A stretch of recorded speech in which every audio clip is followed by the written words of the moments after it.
আসসালামু আলাইকুম। আমি ডাক্তার হাসিনা আক্তার, কাজ করছি গাইনি অবস অ্যান্ড ইনফার্টিলিটি নিয়ে।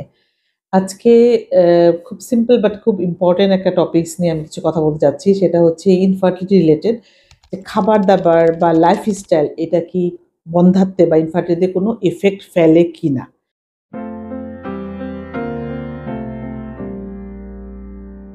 যদি কারো ইনফার্টিলিটি বন্ধ্যাত্ব হয়, সবাই আমরা ডাক্তারের কাছে যাই, মেডিসিন নেই বা কি করতে হবে ট্রিটমেন্ট নেই। কিন্তু যেটা সিম্পল বা যেটা জেনারেল একটা ব্যাপার, রেগুলার ফুড হ্যাবিট এবং রেগুলার যে লাইফস্টাইলটা, এর প্রতি কিন্তু আমরা অনেকেই উদাসীন থাকি।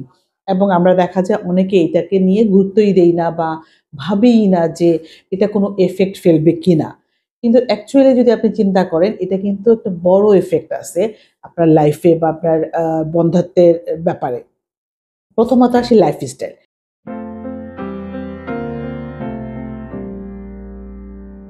লাইফস্টাইলের মধ্যে কিন্তু পড়তেছে আপনারা কি কাজ করেন, কিভাবে চলাফেরা করতেছেন বা কতটা রাত জাগতেছেন, অথবা যে হ্যাবিট যদি ছেলেদের ক্ষেত্রে হয়ে থাকে যে কোনো স্মোকিং বা অ্যালকোহল নেওয়ার কোনো হ্যাবিট আছে, বোথ অফ ইউ, মানে এমন না যে শুধু ছেলেদেরই, এখন মেয়েদের ব্যাপারেও এই জিনিসটা থাকতে পারে।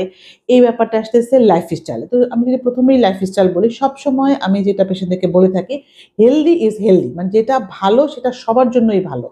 তার মানে কখনোই যে অতিরিক্ত রাত জাগা বা রাত জেগে অনেক সময় ধরে, যদি কাজের ক্ষেত্রে হয়ে থাকে সেটা ডিফারেন্ট। অনেকের আছে রাতের বেলায় কাজ হয়ে থাকে, সেটা সেখানে আমার কোনো বলার কিছু নাই, কারণ কাজের ক্ষেত্রে হতেই পারে। ইন জেনারেলি এছাড়া কোনোই কাজ নাই, শুধুমাত্র মোবাইল দেখে বা শুধুমাত্র টিভি দেখে অনেক রাত পর্যন্ত জাগলেন, অনেক বেলা পর্যন্ত ঘুমালেন, এই লাইফস্টাইলটা কিন্তু কখনোই হেলদি না।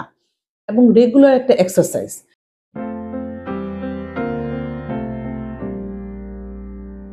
রেগুলার এক্সারসাইজ কিন্তু ছেলে বলেন মেয়ে বলেন সবার জন্যই হেলদি, এবং তাতে করে ওয়েটটা ঠিক থাকে। এবং ইন জেনারেল যদি আমরা বলি, এক্সারসাইজে যে ঘাম ঝরে, সেখানে বডির কিছু দূষিত জিনিস বের হয়ে আসে, এটা কিন্তু এটা, এবং এই জিনিসটাও কিন্তু ফার্টিলিটিতে খুব এফেক্ট ফেলে। মানে এটাতে কিন্তু প্রেগনেন্সি আসতে যেই ব্যাপারগুলো থাকে যে আসতেছে না কেন, এটা কিন্তু এটাও একটা এফেক্ট, যে নরমাল যারা মুভ করে না বেশি, তারা দেখা যায় মুটিয়ে যাচ্ছেন বা মানে ওয়েট বেড়ে যাচ্ছে তাদের।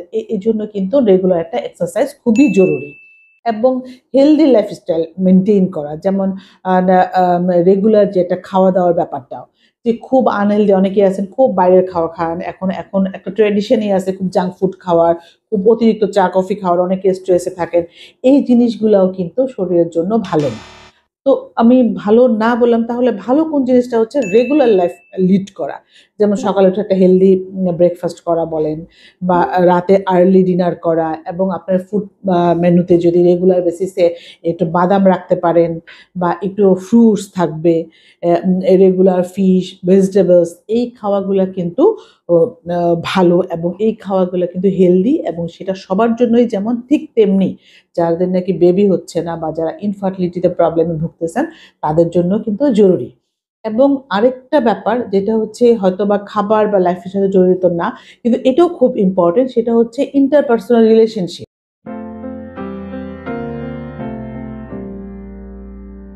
যেমন হাজব্যান্ড ওয়াইফের যদি রিলেশনশিপটা, অনেক সময় আছে যারা ইনফ্যাক্ট বুঝে, তারা খুব মানসিক চাপে থাকেন, তাদের খুব স্ট্রেস হয় বাচ্চা হচ্ছে না কেন, এবং দুজনেই মানে রেগুলার আমার এই কোয়েশ্চেনটা আনসার দিতে হয়, প্রবলেমটা কি আমার নাকি ওর।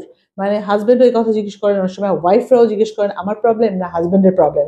তো মাঝে মাঝে দেখা যায় সোললি যে কোনো একজনের প্রবলেম থেকে থাকে, ধর একদম হাজব্যান্ডেরই প্রবলেম কারো হয়ে থাকে যদি, কিন্তু এটা নিয়ে আসলে বদার করা বা এটা নিয়ে আসলে খুব বেশি আর্গুমেন্ট না করে ট্রিটমেন্ট কি করতে হবে সেটা ভাবতে হবে, এবং একে অন্যকে হেল্প করতে হবে।